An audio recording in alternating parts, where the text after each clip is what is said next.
Tiniyak ni Pangulong Ferdinand R. Marcos Jr. na hindi matatapos ang investigasyon ng pamahalaan hanggat hindi napapanagot ang mga big fish o malalaking personalidad na nasa likod ng maanumalyang flood control projects.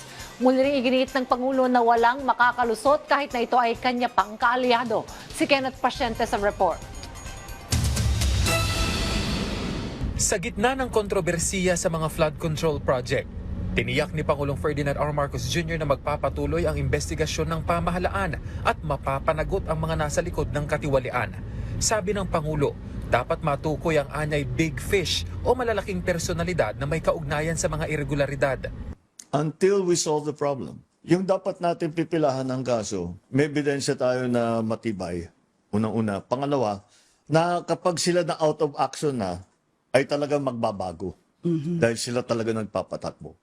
So, I suppose the description that sometimes we use, yung big fish talaga, yung talagang nagpapatakbo nitong sistema na ito. Yun. Pagtitiyak ng punong ehekutibo, kahit pa kongresista, gobernador o mayor ang dawit, walang makakalusot kahit pa kaalyado. Kasi pag hindi mo mabubuwag yung sistemang yan, hanggat tinanggal mo yung mga player na yan. So, tatanggalin natin yung mga player na yon at kahit sino man sila, para maging maayos ang patakbo ng sistema. Kaugnay ng investigasyon ng Senado at Kamara, sinabi ng Pangulo na prerogatibo ng dalawang kapulungan ng Kongreso ang mag-imbestiga. Gayunman, giit niya na magsasagawa pa rin ng sariling investigasyon ang ehekutibo sa pamamagitan ng bubuuing independent commission para tutukan ang mga aligasyon ng anomalya. Alam mo, prerogative ng Kongreso yan eh.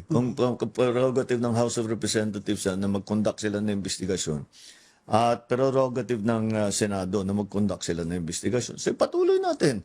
At kahit papano, pagka may masusing investigasyon, kahit papano meron tayong makukuha din dyan. So baka makatulong din. So but allow them. We will do we will have the independent commission, we'll organize it, we will support it fully. And all the other organs of government will I'm sure play their part in finding the truth to all of these anomalies. Tuloy din anya ang mga flood control project. Pero paglilinaw ng punong ehekutibo, dapat munang ubusin ang natitirang budget sa 2025 General Appropriations Act para sa mga naturang proyekto. So there will be no budget for 2026 for flood control. Dahil meron naman 350 billion for 2025 na hindi pa nauubos talaga. So, tuloy-tuloy pa yung trabaho. Hindi naman ibig sabihin, titigil natin yung flood control project, mga flood control project. Ibig sabihin, titiyakin na ngayon natin na ang paggastos tama, ang pag-implement tama, maayos ang design. Sa issue naman ng panukala ng ilang kongresista na ibalik ang 2026 National Expenditure Program o NEP, giit ng presidente. No, it's not a possibility.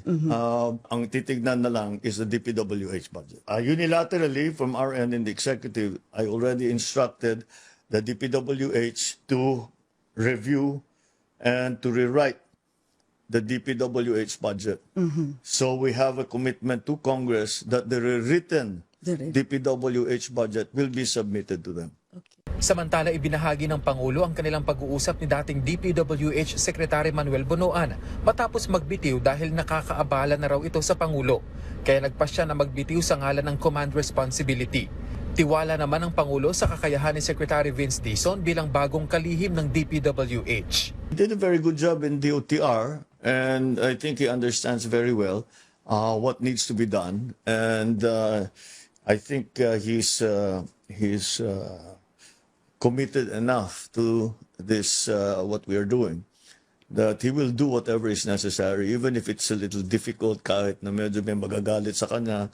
You know, he's very professional. Basta trabaho. Hindi naman walang personalan. Kenneth Pasyente, para sa Pambansang TV, sa Bagong Pilipinas.